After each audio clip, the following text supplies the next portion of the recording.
Olá pessoal, que a paz do Senhor esteja com todos, paz e bem. Vamos fazer nosso bate-papo aqui com uma análise bem mais profunda. Bom, para quem não me conhece, meu nome é Luiz Fábio, você pode assistir minhas lives anteriores aí. Nós sempre fazemos esse bate-papo semanal aqui e é sempre ao vivo. Eu estou ao vivo aqui com vocês, respondendo tudo que a gente conseguir responder, todas as plataformas aí, YouTube, Facebook, tá? Twitter, LinkedIn. E nós vamos começar a nossa análise semanal de hoje comentando primeiro com aquele panorama que a gente sempre faz, inicial com dados de engenharia, de inteligência artificial. Vamos começar a mostrar para vocês alguns gráficos aqui da USP, nossos amigos da USP aqui que fizeram um trabalho muito bacana e eu quero comentar com vocês também.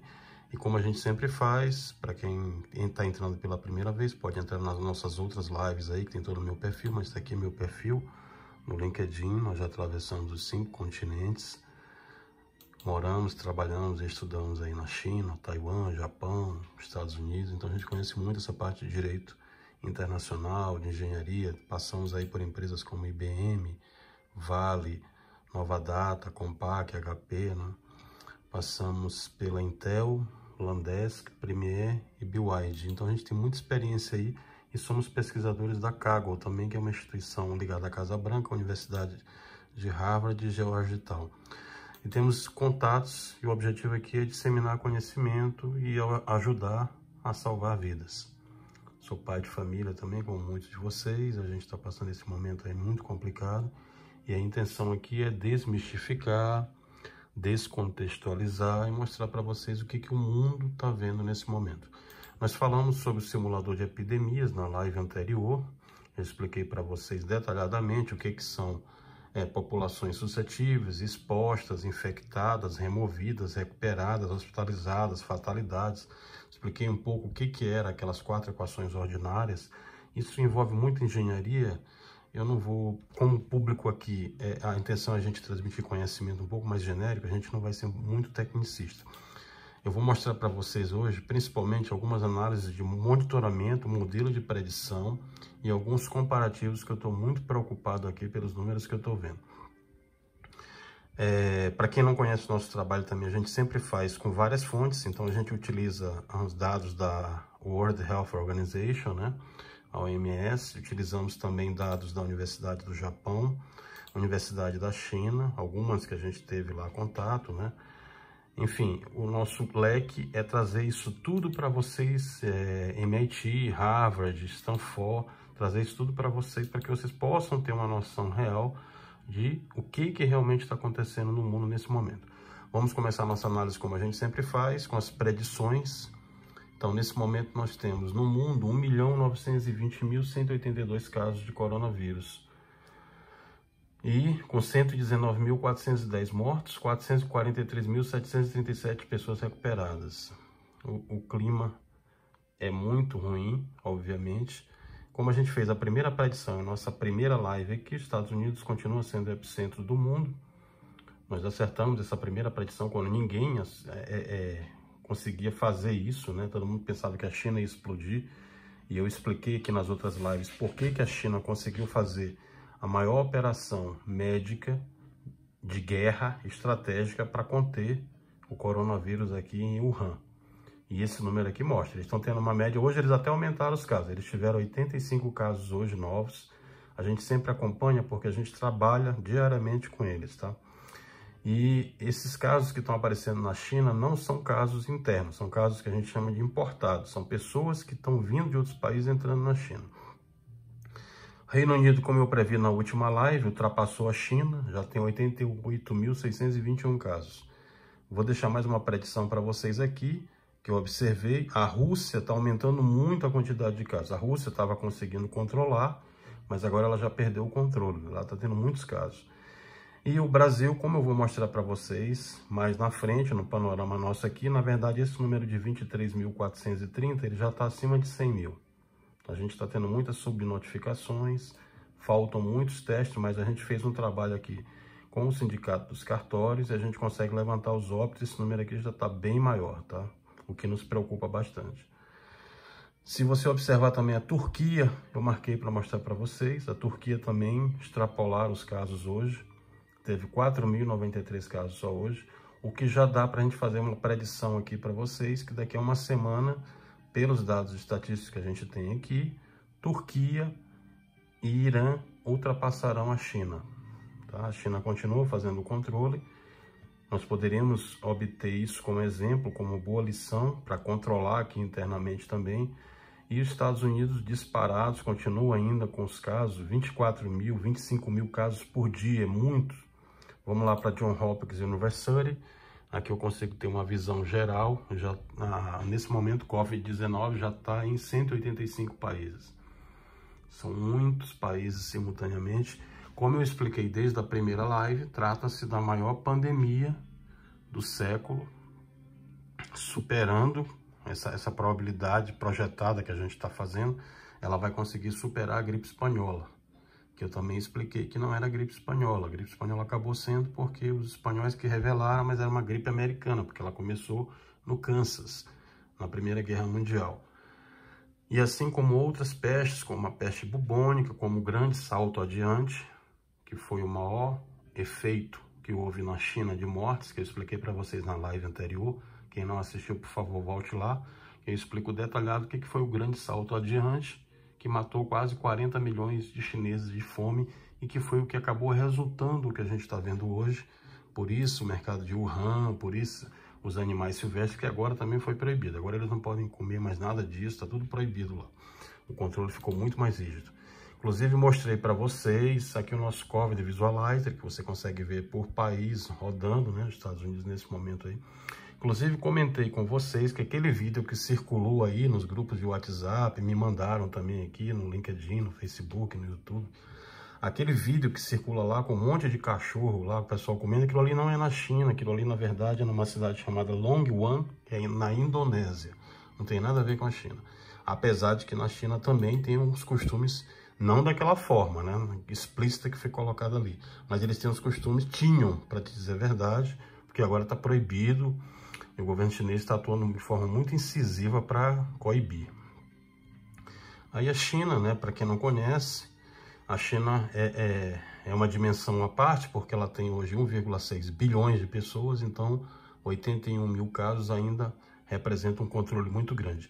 Imaginem que, conforme eu falei desde a primeira live nossa, se a China não tivesse conseguido controlar, você imagina que a China hoje deveria ter uns 3 milhões de casos de coronavírus, ao invés dos 82 mil que a gente acabou de ver.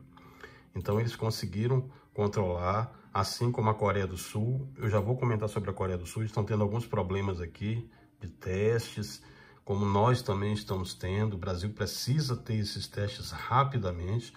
Aqui um modelo de transmissão interativa, que a gente falou da vez passada também. Eu mostrei para vocês como é que são feitos os nossos cálculos de engenharia e estatística aqui.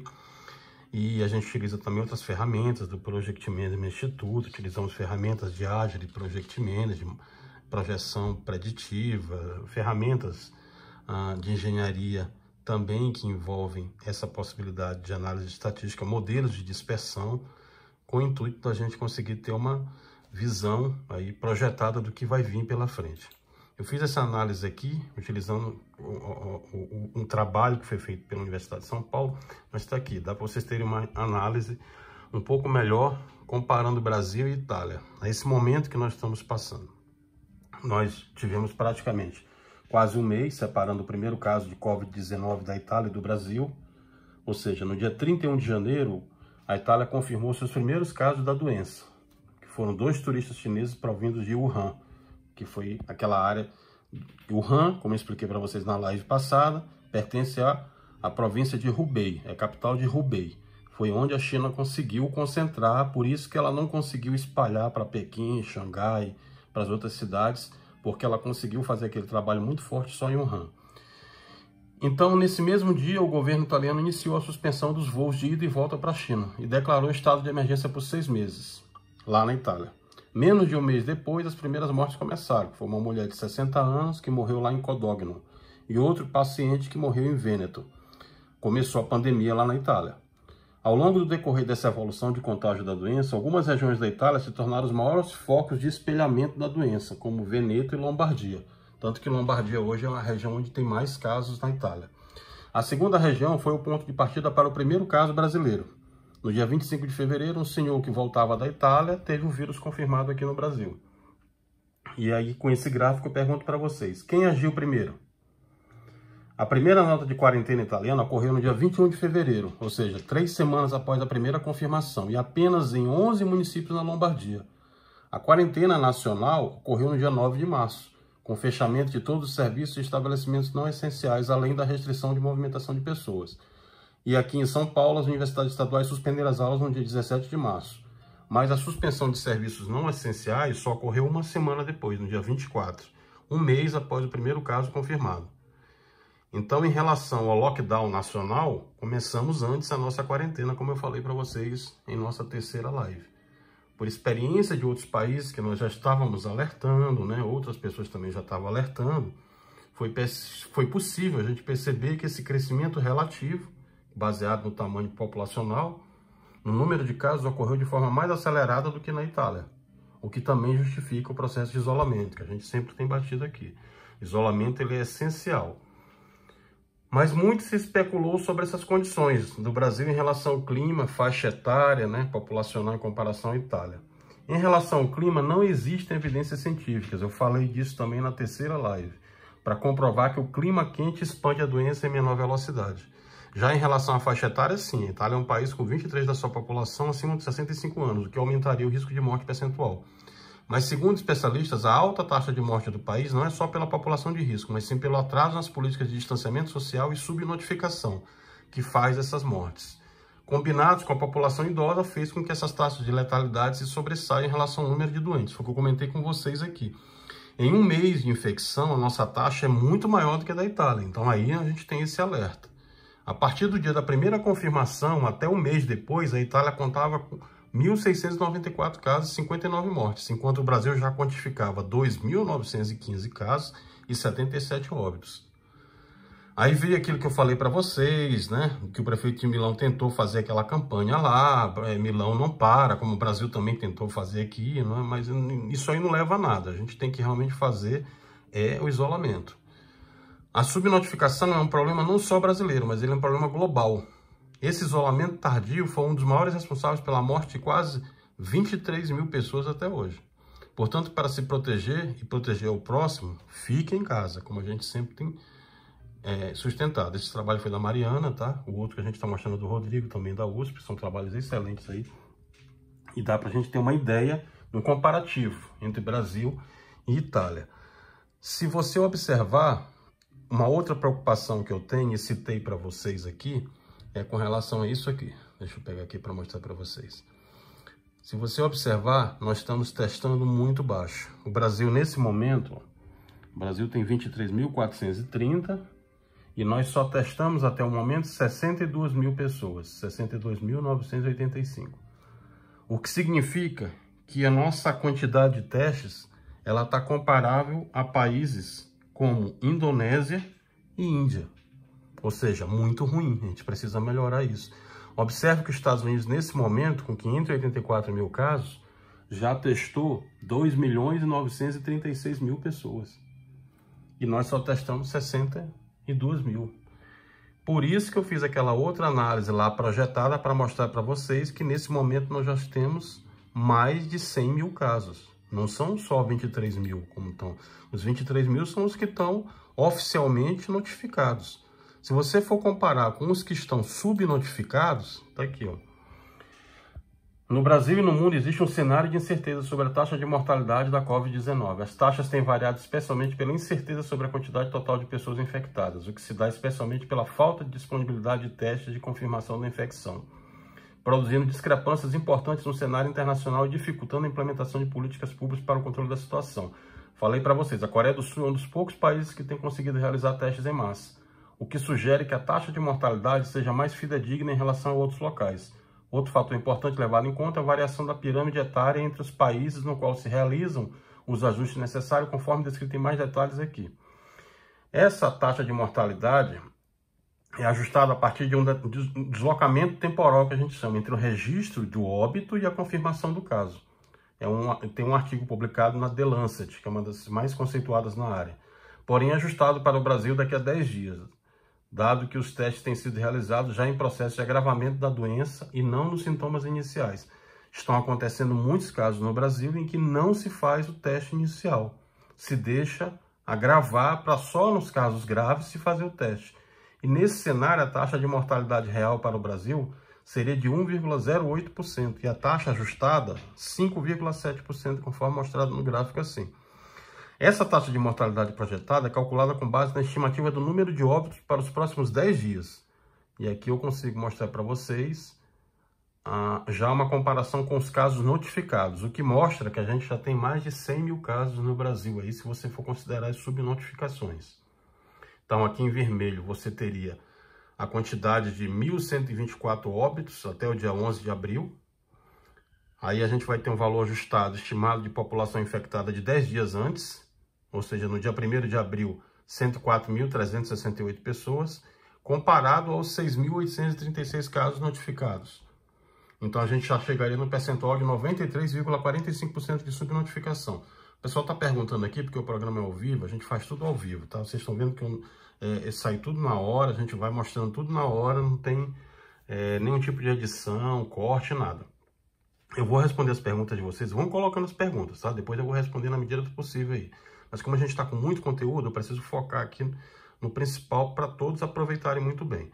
Ao projetar o número de óbitos para o dia 21 de abril, obtemos o valor projetado estimado da população infectada do dia 11, ou seja, 312.288 casos projetados aí, comparado à quantidade de notificações para o dia 11 de abril de 20.727. Temos 98,36% de subnotificações. Isso quer dizer o quê? Que esses casos que estão em verde são os casos projetados. Nós chegaríamos aqui a 313 mil casos projetados, tá? Com o passar dos 10 dias para frente aí.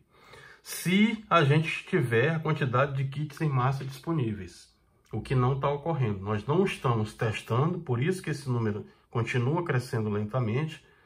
E esse gráfico em azul são os números já ajustados. Se nós estivéssemos testando esses todos que estão subnotificados, a gente já teria 100 mil casos aqui de Covid-19 no Brasil.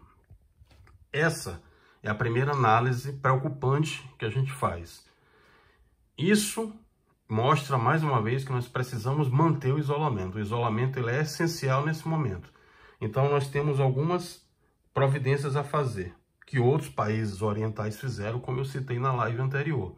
O exemplo da China, como eles conseguiram controlar rapidamente. O exemplo de Taiwan, um dos melhores exemplos que a gente tem, porque Taiwan é uma ilha, a ilha de Formosa, e ela, próximo de 27 milhões, conseguiu controlar. Você tem uma morte só em Taiwan. O Covid praticamente está controlado. Hoje, inclusive, eles começaram a fazer campeonatos, voltaram a abrir estádios. Ou seja, o controle deles está tão bem feito que eles estão começando a voltar à vida normal. Isso precisa ser feito depois do isolamento. Nós estamos errando em relaxarmos esse isolamento, liberando alguns estados aí, como o próprio Distrito Federal acabou de fazer, alguns estados aí que estão começando a liberar. Isso aí está errado, a gente tem que manter o isolamento, essa é a política correta. Por quê, professor? Porque é preferível a gente perder alguns dias agora, porque como disse o assessor Fauci lá, do Trump, que é equivalente ao ministro da Saúde aqui no Brasil, é preferível nós perdermos alguns dias aqui, agora, nesse momento, nessa fase de isolamento, do que perdermos meses se a gente não conseguir controlar agora. Porque aí, ao invés da gente parar agora por um tempo, a gente vai ter que parar muito mais semanas lá na frente. E talvez não esteja tempo de recuperar, porque aí a epidemia já se alastrou muito. Eu fiz um comparativo aqui para mostrar para vocês, tá aqui, ó. Esse aqui foi para o cargo. Esse comparativo ele mostra o seguinte: nós temos aqui, são as hipóteses de testes e análises preditivas. Ah, professor, explica para mim. Deixa eu ver se tem um gráfico mais apropriado aqui para o Brasil. Vamos lá. Eu quero mostrar para vocês aqui a situação da região norte e nordeste. Aqui a análise do Brasil nesse momento. Nós temos hoje aqui está com um dia de atraso, né? Hoje já é dia 13. mas agora é 1h da manhã, mas o que acontece? Esse número aqui, ele já está próximo de 23 mil. O que eu quero mostrar para vocês com isso? Eu quero mostrar para vocês que, independente de São Paulo, nesse momento, ser a maior quantidade total de casos, ou seja, a região sudeste, quem mais vai sentir, quem mais vai sentir vai ser exatamente as regiões norte e nordeste. Por quê, professor? Porque em São Paulo, aqui no Distrito Federal, em Brasília, as estruturas são muito boas. Então você ainda tem muitos leitos disponíveis.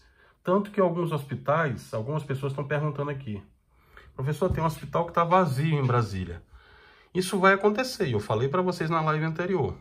Por quê? Porque como Brasília e São Paulo, o Rio também está fazendo um pouco disso, está conseguindo fazer o que o Wuhan fez, que é a segmentação por tipo, eles não estão misturando os pacientes. Então quem vem para COVID, tem um hospital separado só para COVID, para não misturar com os outros casos que tem lá, casos de infarto, casos de atropelamento, enfim, outras doenças.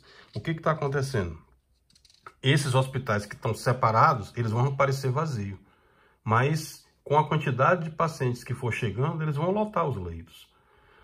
E a minha preocupação é porque o Nordeste não tem isso. O Norte e o Nordeste não tem essa quantidade de leitos disponíveis. Então eu vou mostrar para vocês, eu estou muito preocupado aqui com o Maranhão, que está começando a aumentar a quantidade de casos, Pernambuco, Amazonas, e a região Norte também, ali vai ser muito pior do que o Nordeste. Porque quando você pega a região Norte, tem localidades lá, em Roraima, tem localidades nas fronteiras, né, do Brasil com outros países, em que até essas pessoas conseguirem chegar num posto de atendimento, numa UTI só tem em Manaus, para começar. O Amazonas inteiro ali, eu conheço bastante também, tem localidade ali que você só vai de barco. Então até a pessoa sair de barco para ser atendida numa UTI, ela vai demorar mais de um dia. E a maioria dessas situações de COVID, o que prejudica mais? O que mata mais? É exatamente a sua respiração. Você perde a respiração, o seu pulmão, ele tem aquele atentado súbito, né? Então você não consegue mais respirar. É como se você estivesse morrendo afogado. E aí essas pessoas não vão ter como esperar horas. Quanto mais dias para serem atendidas. Então, temos que olhar isso aí com muita atenção. Destaque internacional aqui, voltando, o pessoal está perguntando aqui, o pessoal fala sobre a Alemanha. Tá bom, vamos lá.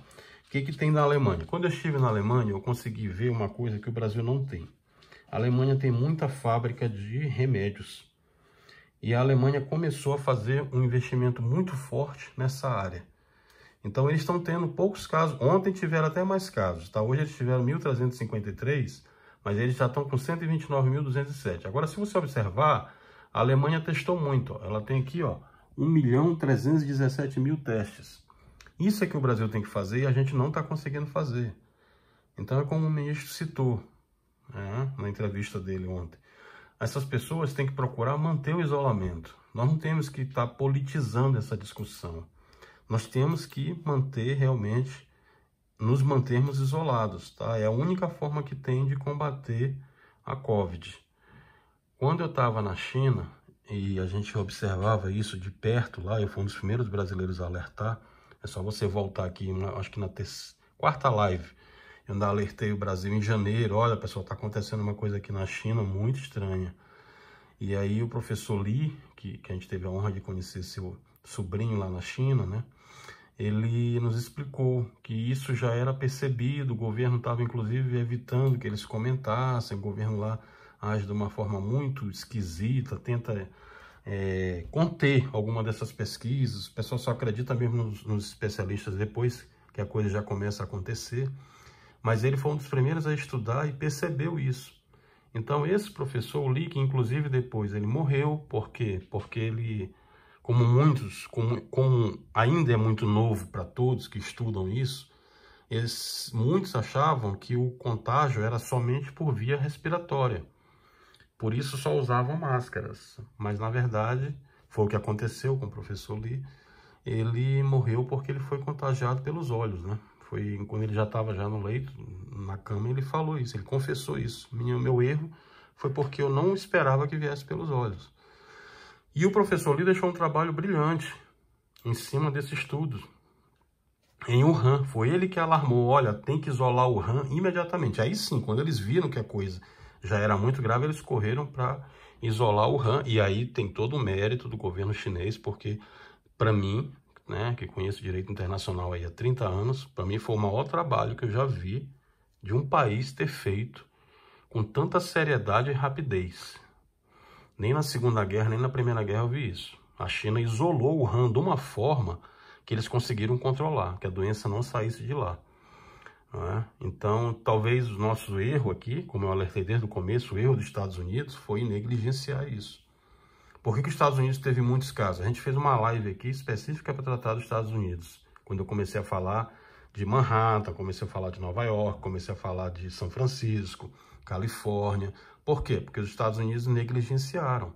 E como o contato maior, o contágio maior do Covid-19, na verdade do SARS-CoV-2, que é o vírus, o contágio maior dele é como? É pelo ar. Então você pode estar falando com uma pessoa que está assintomática, ou você pode estar respirando. Se você estiver perto daquela pessoa e ela já estiver transmitindo o vírus, você pega. Não adianta você estar com máscara, não adianta você estar com outras coisas. É muito rápido o contágio. Por isso que os americanos explodiram os casos lá. Porque eles não deram a atenção necessária. Enquanto os orientais todos, como eu falei na live anterior, já usavam máscara, já estavam preocupados com o que viria, estavam todo o tempo se preparando, dando atenção para o que o governo pedia para manter o isolamento, não circulando nos metrôs, nas rodoviárias.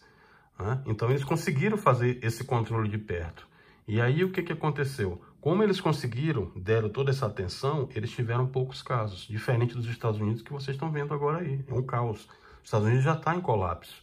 Eu previ que esse colapso dos americanos chegaria até o dia 30 de abril. Mas eles já estão, tá? Eles já estão. Os hospitais hoje, uma coisa que está acontecendo também que eu queria falar para vocês sobre os Estados Unidos, é que se você observar, está tendo muito caso de pessoas das áreas rurais, tá? Então, as regiões rurais estão aumentando muito mais os casos, o que vai acontecer aqui no Brasil também. Então, a gente tem que se preparar para isso também. Outra coisa que você deve ter observado é aquelas valas comunitárias em Nova York. Nova York não tem estrutura funerária para enterrar a quantidade de pessoas que estão morrendo lá, diariamente. E também foi outro exemplo, como eu falei para vocês. A gente teve exemplo, Estados Unidos, que não fizeram relaxaram e não fizeram isolamento.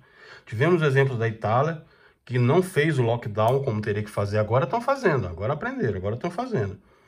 Né? E nós temos aqui nos nossos vizinhos próximos aqui, a Argentina está multando, impedindo circulação de carros. É um exemplo para a gente também, uma lição. Nós também temos que fazer isso. O Peru já está fazendo lockdown, homens um dia saem, mulher outro dia sai, domingo não sai ninguém. O Equador, vocês estão vendo aí, 700 mortos aí, não tem onde enterrar. Tá lá, o pessoal está utilizando caixa de papelão. Estão abandonando na rua porque não tem. Então, para que a gente evite que isso sirva de lição para o Brasil, nós ainda temos tempo. Nós começamos a agir mais cedo. Só que o que está faltando nesse momento? Nós estamos tendo um excesso de infartos aí, pneumonias, né? E o que está acontecendo lá nos Estados Unidos também, que aconteceu muito lá. E aí, como a gente não está registrando e testando isso, muitos estão classificando não como Covid-19, mas como outras enfermidades, outras comorbidades. Então, tem que ter esses testes urgentes para que todos esses casos sejam realmente diagnosticados. Uma outra preocupação que eu citei também, os indígenas. Nós temos localidades de indígenas aí que na hora que entrar as palafitas no rio, regiões mais pobres, que não tem água encanada, o pessoal vai morrer muita gente, porque você não vai ter muito o que fazer. Aqui eu levantei isso aqui, ó, o município de Fortaleza, nesse momento. Ó. Quantidade de casos, como está aumentando. E Manaus também, Pernambuco, Maranhão aumentou muito. Aqui tem um comparativo de São Paulo, Rio, Manaus, Fortaleza e Brasília. Ou seja, nós estamos com muitos problemas concomitantemente. Não é o momento dos estados estarem afrouxando as regras. É o momento da gente continuar com o isolamento, porque a coisa vai piorar muito se a gente sair do isolamento agora. É só você observar os outros países. É só você observar, tá? Eu vou começar a responder aqui. O pessoal está perguntando, também já está muito tarde, vamos lá. Professor, compara com Itália, com Estados Unidos e com a China, tá bom. Vamos lá, acabei de comparar com a Itália, mostrei para vocês a análise de comportamento. Essas comparações são comparações em tese. O que significa isso, professor? Cada município, cada análise, por exemplo, essa comparação aqui da análise do estado do Ceará é baseada na realidade do Ceará. Cada estado tem a sua realidade própria, tem a sua infraestrutura própria. São Paulo, Distrito Federal, tem mais leitos. Será que na região Nordeste, na região Norte, tem essa quantidade de leitos para atender? Óbvio que não. Então as realidades lá vão ser diferentes. As comparações, elas não são comparações empíricas, mas também não são dinâmicas por especificidade da região. O que eu quero dizer com isso? Cada local vai ter um diagnóstico diferente, porque vai depender de taxa de mortalidade, densidade populacional, estrutura, água, saneamento, tem água encanada, tem esgoto, tudo isso você vai ter que ver. Aqui nós estamos tendo demora no diagnóstico, nós estamos tendo testes insuficientes, esses testes têm que chegar urgente, o Ministério tem que trabalhar com os estados urgente para que esses testes sejam feitos. E nós temos, só pela análise que a gente já tem de dados hoje, a gente está dobrando os números. Se você pegar minha live anterior, você vai ver lá que os números dobraram. Ou seja, parte desses óbitos estão ficando represados por falta desses testes. Principalmente São Paulo, DF, tá? Se você observar, nós estamos tendo um crescimento aí exponencial já. Em Pernambuco, Maranhão, Santa Catarina porque relaxou lá a quarentena. Eu falei que ia acontecer isso e aconteceu. Não pode relaxar a quarentena. Para quem ainda não entendeu, isso é uma pandemia mundial. Professor, mostra para mim os dados. Está aqui, ó. Estados Unidos, eu falei para vocês que ia chegar em 1 milhão de casos. Eles já estão próximos de 600 mil. Com uma taxa de crescimento de 25 mil diária, eles vão chegar em 1 milhão aqui em 10 dias. Tá? Isso não é predição empírica, não. É baseado em relatórios, é baseado em estatísticas. Está aqui. Os Estados Unidos já tem quase 24 mil mortos, pessoal. É muita gente morrendo, não é brincadeira. A Espanha já morreram quase 18 mil pessoas. Para quem não assistiu as minhas lives anteriores, volte e assista. Vai lá, eu vou explicar para você o que foi a gripe espanhola. Ela matou 50 milhões de pessoas. Ela matou mais do que a Primeira e a Segunda Guerra Mundial. E a gripe espanhola tem os mesmos parâmetros da Covid-19. O coronavírus vai matar, pelo meu primeiro estudo aqui, baseado no Imperial College, baseado em mais 300 estudos que eu apresentei aqui nas lives anteriores, ele vai matar proporcionalmente a mesma quantidade de pessoas. Nós vamos ter mais de 20 milhões de casos de coronavírus no mundo. Até setembro, como eu previ. Nós temos, nesse momento, 1.920.000. Estamos indo para 2 milhões de casos. Até setembro, eu previ que a gente teria 20 milhões. E nós estamos indo para lá. Então, para o que você está fazendo. Salve sua família. Professor, como é que ficam os negócios? Eu sou pai de família, eu sei como é que você deve estar se sentindo. Inclusive, já respondi muitas dúvidas jurídicas de vocês aqui. Eu tento responder na medida do possível. O que acontece? Eu também sou pai, tenho 7 filhos. Eu sei o que está passando na sua cabeça. Como é que ficam minhas contas? Eu vou responder para você. Todas essas contas a gente tem como resolver. Negociando, parcelando. Algumas a gente já conseguiu aqui junto com outros colegas da OAB. Protelar, suspender, né? Falei para vocês na live anterior. Pessoal, minha conta de energia, conta de água, conta de telefone, ninguém vai cortar você por isso. Você vai ficar aí com aquela decisão judicial que eu mandei para vocês, o alvará judicial lá. Você fica até, enquanto perdurar a pandemia, você não é Você não pode ser cortado, não pode ter sua conta interrompida. Não é para você sair consumindo não, porque você vai ter que pagar. Não é para você dar calote não, você vai pagar. Só que você vai ter um prazo para suspirar essas contas. Para que você possa dormir tranquilo aí. Nós conseguimos lá, essa ação civil pública da OAB e dos outros colegas lá, nós conseguimos. Então, o que acontece? Isso fica suspenso. Você vai ter um prazo para pagar isso. Conta de aluguel, professor, já respondi para vocês. Teoria da improvisação. Você vai negociar com o seu proprietário, com o seu inquilino. Sempre tentar negociar, sempre evitar de judicializar, o que a gente sempre recomenda. Primeiro negocia. Né? Hoje, pessoal, até quando cai uma manga no quintal do vizinho, o cara vai para a justiça. Não é assim. Sempre tenta negociar primeiro. Evita a judicialização, porque a judicialização é ruim para todo mundo. E conversa com o seu advogado aí. Porque quando você não conseguir, ele vai te propor, ele vai dar uma alternativa para que você consiga negociar esse seu contrato. Todos esses contratos hoje, no direito civil, estão suspensos. Há como a gente negociar cada um deles. A única coisa que não dá para negociar é a morte. E quem não ficar no isolamento vai caminhar para lá. Aqui são os casos subnotificados que eu citei para vocês. Olha aí a previsão que a gente vai ter. Só em São Paulo chegariam a 117 mil nos próximos 10 dias. É muita coisa, é muito grave. Então esse não é o momento de você estar se distanciando, de você sair da sua rotina. Nós temos que ficar próximo para achatar a curva daqueles 80% lá, para que a gente possa ter a nossa curva achatada. Para que os nossos amigos médicos, bombeiros, policiais, borracheiros, engenheiros, advogados que estão lá trabalhando na ponta lá, eles consigam também não ter isso tudo simultaneamente. Vejam o exemplo de Nova York. Nova York, nesse momento, não consegue atender as pessoas. Por quê? O sistema entrou em colapso. Então, você não consegue atender ninguém.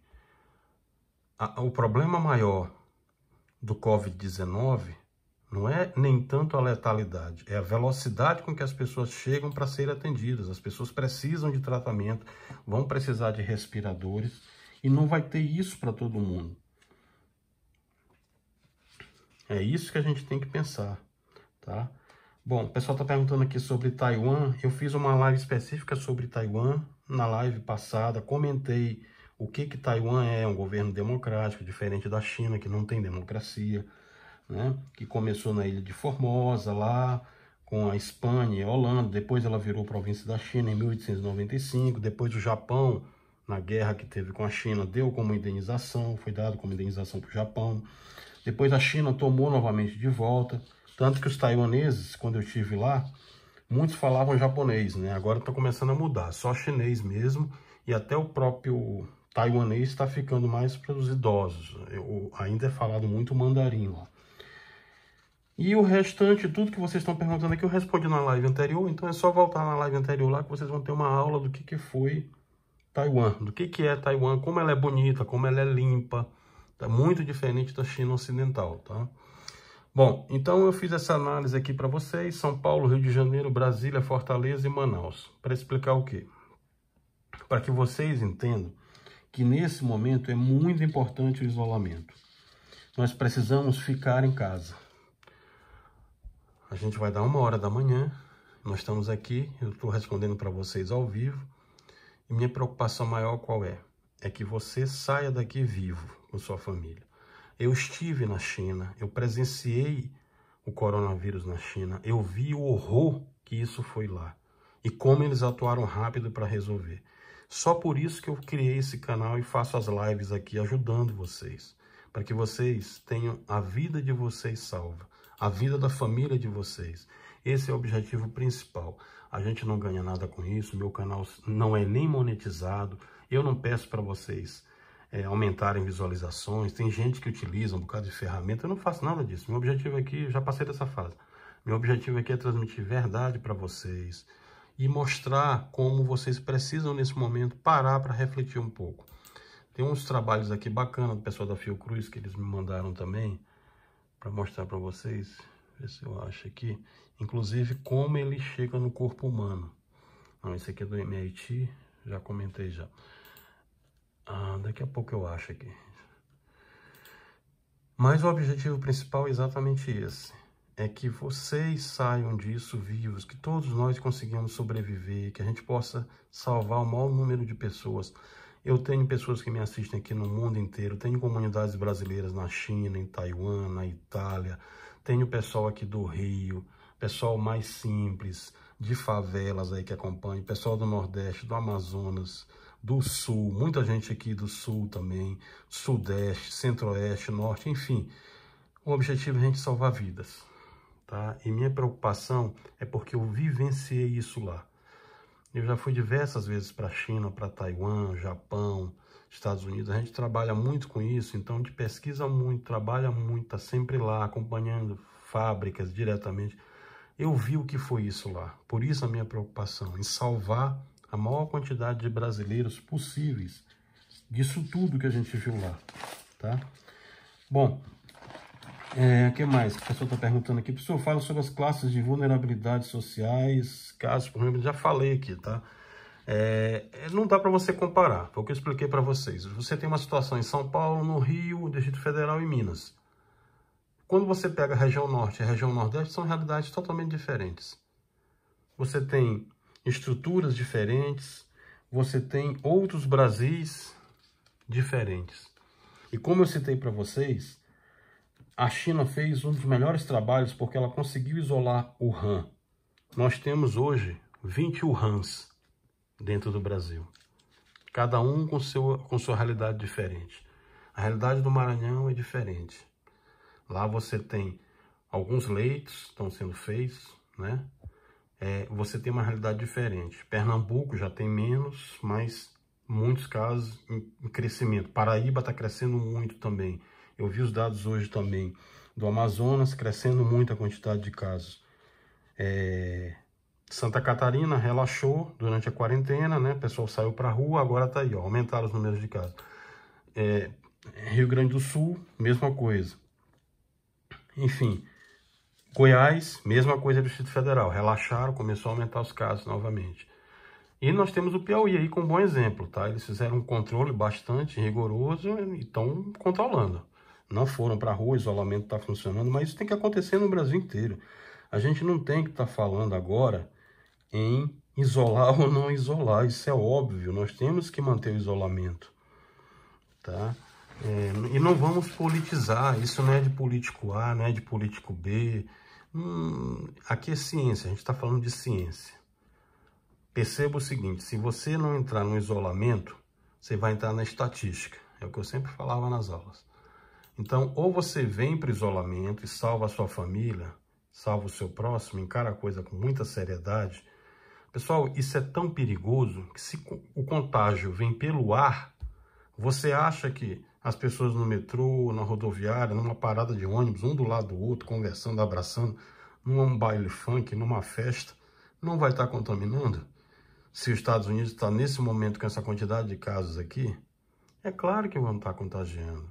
E é claro que a gente já tem um volume muito maior de contágio hoje. O Brasil não tem só 23 mil casos. Esses casos são os casos que foram notificados. Só que como nós não temos testes ainda em massa sendo realizados, inclusive fica aqui uma orientação para que o Brasil produza esses testes localmente, ao invés de estar preocupado em produzir vacina, que ainda não tem vacina, ainda estão estudando, isso ainda vai demorar, nós deveríamos ter sim, a produção local de testes, porque isso sim geraria uma grande diferença. Porque se você faz o teste, pega essa pessoa que está assintomática e já isola, cada pessoa assintomática, como eu mostrei na live anterior, estatisticamente para vocês, uma pessoa que você tira da rua que poderia estar contaminando, ela chega a contaminar 2.400 durante os 14 dias que ela está assintomática. Olha que loucura. Então, se você tira uma pessoa da rua, você está evitando que ela contamine 2.400 lá na frente. Daí a importância da gente manter o isolamento. Ok? Vamos lá. Vou respondendo o que vocês estão perguntando aqui. Professor, fala um pouquinho sobre a questão do ultravioleta que o senhor falou na live anterior. O ultravioleta foi muito utilizado na China e foi muito utilizado na Coreia do Sul, no Japão e em Taiwan. Abra um parênteses aqui, tá? O Japão, vocês observaram. A gente falou do Japão na live anterior e eu falei para vocês essa predição. Olha, o Japão vai começar a ter mais casos porque eles estão relaxando o isolamento. O que aconteceu? Mesma coisa da Suécia. A Suécia também é outro caso. Eu falei para vocês da Suécia na live anterior. O que a Suécia fez? Para quem não lembra, a Suécia, ela é parte ali dos países nórdicos, né? Você tem o quê? Você tem Finlândia, você tem Noruega e você tem Dinamarca. A Suécia, ela pensou em relaxar no começo. O que aconteceu? Hoje ela tem 2 vezes mais óbitos que a Dinamarca. Por quê? Não seguiu o isolamento. O Japão também acabou de tomar na cara aí, ó. Não seguiu o isolamento. O que aconteceu com o Japão? 5.000 casos em 4 dias. Tem que ter o isolamento, tá? Tem que ter isolamento, estão errando. Tem que fazer o que Taiwan fez. Cerca a ilha. Professor, por que na Coreia do Norte não tem caso? Por quê? Porque a Coreia do Norte fez o que Taiwan fez. Fecha tudo. Fecha a fronteira. Isola. O pessoal não sai de casa. É lockdown nacional. Acabou. Quantos casos vocês já viram de morte na Coreia do Norte e em Taiwan? Vocês não vão ver. Vai ter um ou outro caso. Conseguiram controlar. Porque a política é muito séria. GPS, geolocalização, assistência médica todo tempo. O cara foi infectado, a assistência médica está lá. Não deixa aquilo ali sair dali. Quando eu falei na primeira live, olha, cuidado com essa comitiva aí, que isso aí vai dar problema. Os Estados Unidos está começando a ter casos lá. O que aconteceu? Começou. Então, a gente tem que ter cuidado com essas coisas. Se hoje Taiwan é um bom exemplo para a gente deve seguir Taiwan. Teve gente que chamou aqui na live, ah, professor, o senhor está defendendo a China? Não, cara, eu não estou defendendo a China, estou defendendo o comportamento que eles tiveram. Se começou lá em Wuhan, a gente não tem que estar discutindo mais isso, já começou. A gente tem que estar procurando agora se salvar as famílias, evitar que outras pessoas morram. Não tem mais que estar nesse tipo de discussão. Preconceito com chinês, vírus chinês, isso aí não leva a nada, isso aí é besteira. Tá? Isso aí é xenofobismo, isso aí não vai levar a nada. A gente tem que estar preocupado nesse momento em salvar as pessoas. Imagina a quantidade de pessoas que vão ser infectadas na rua que não têm acesso à informação. Se você tem acesso à informação hoje, vamos trabalhar para que isso não aconteça. É isso que a gente tem que estar consciente, em salvar a quantidade maior de famílias, de pessoas. E se você já tem pessoas contaminadas, tem muitos aqui que estão perguntando, professor, o que eu faço em relação a isso? Consulte seu médico, tá? Eu não sou da área médica, minha especialidade aqui vocês sabem. É gerenciamento de projetos, é engenharia eletroeletrônica, é ciências da computação, é direito internacional. Eu conheço muito essas outras áreas. As áreas que eu não conheço, eu não falo, não posso falar, tá? Perguntas da área de jurídica que estão chegando aqui, algumas são muito específicas. O Estatuto da OAB me proíbe de estar especificando esse tipo de detalhe. Você vai procurar aí a defensoria, se você não tiver condição de pagar um advogado, você vai procurar um colega advogado aí do lado que ele vai lhe orientar corretamente. Eu só posso falar aqui em tese. Como professor de direito, eu posso falar para vocês em tese. Algumas perguntas que são genéricas eu posso responder. Essa pergunta que me fizeram agora, por exemplo, eu posso. Tá, professor, como que ficou a questão do fundo eleitoral? Nós entramos com a ação civil pública, foi feito um despacho, sentenciado pela juíza da 4ª Vara Federal aqui em Brasília. O dinheiro que era do fundo eleitoral ficou para ser utilizado para combate no Ministério da Saúde. A área jurídica do Congresso recorreu. Isso está em trâmite ainda. Eu acho que eles não vão obter êxito. Eu acho que a gente vai conseguir vencer e esse dinheiro vai ficar realmente para o combate à Covid-19, que é o objetivo principal, né? É preferível a gente ajudar as pessoas que estão morrendo do que encher de dinheiro alguns políticos que nem precisavam receber dinheiro. Teria que ser como é lá na China, como nos outros países. Quem quer ser político vai trabalhar de graça, ou vai receber muito pouco para realmente produzir. Não é o que acontece aqui, né? Então, essa análise que nós fizemos foi exatamente objetivando isso, ok?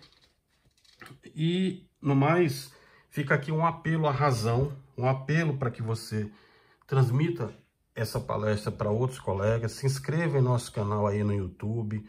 Se você gostou, assiste as outras lives, aprenda um pouquinho também, tem muita informação lá científica bacana para você.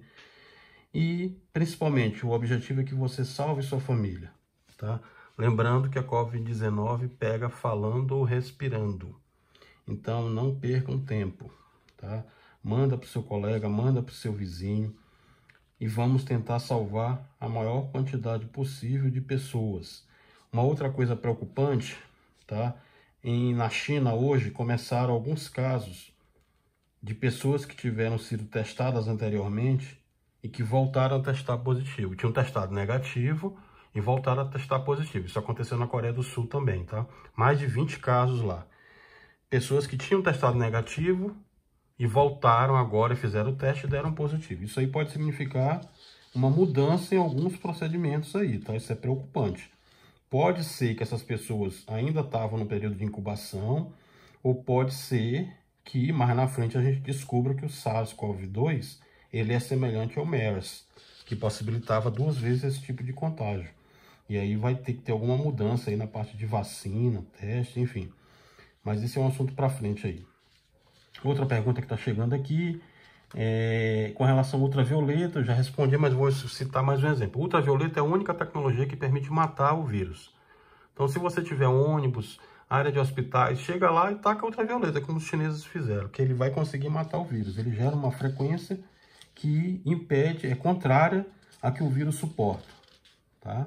Modelo de dispersão, também já falei, já mostrei aqui para vocês. Mito da caverna de Platão, também falei na live anterior, tá? É só pegar a live anterior lá que eu explico exatamente o que o ministro quis dizer com relação ao mito da caverna lá. Cito o exemplo de Sócrates com Glauco e vocês vão entender direitinho, tá? Lá. Professor, como é que eu faço com meus boletos que estão vencendo? Bom, já falei também, mas vamos lá. Boletos, planejamento financeiro. O que você tem que se preocupar? Conta de energia, conta de água, conta de telefonia, celular, internet, conta de gás, que seja gás encanado.